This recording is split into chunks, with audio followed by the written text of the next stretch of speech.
उत्तररूपम् विद्यासन्धिः प्रवचनकं सन्धानम् इत्यदि नित्यम् अदाभिप्रजम् माता पूर्वरूपम् पितोत्तररूपम् प्रजासन्धिः प्रजनकं सन्धानम् इत्यदि प्रजम् अदाध्यात्मम्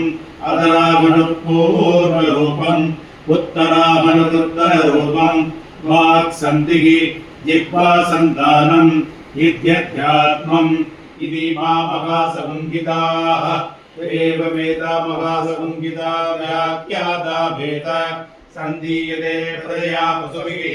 ब्रह्मवर्चसेनान्नाद्येन सुवर्गेण लोकेन यश्चन्दसां वृषभो विश्वरूपः सन्दोऽप्योऽद्यमृताः सम्बभूव समेन्द्रो मेधया स्पृणोतु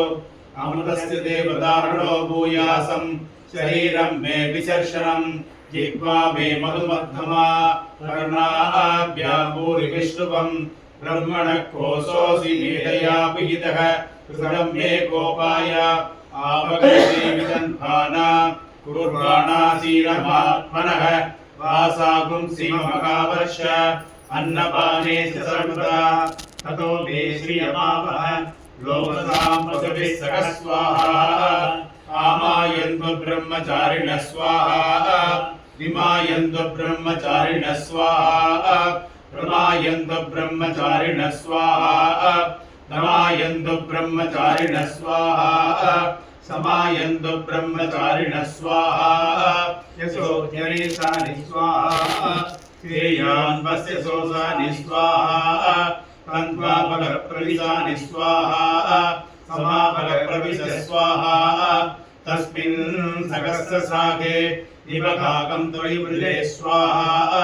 यथा प्रवतायन्ति यथा मासामहगधनम् एवं मां ब्रह्मचारिणः दाप्रयान्तु सर्वदा स्वाहा प्रतिवेशोऽसि प्रमापाहि प्रमापद्यस्व भूर्भुवस्सु परिदिवा एतास्तिस्रो व्याहृदयः तासाभुवस्मै तान् चतुर्थीम्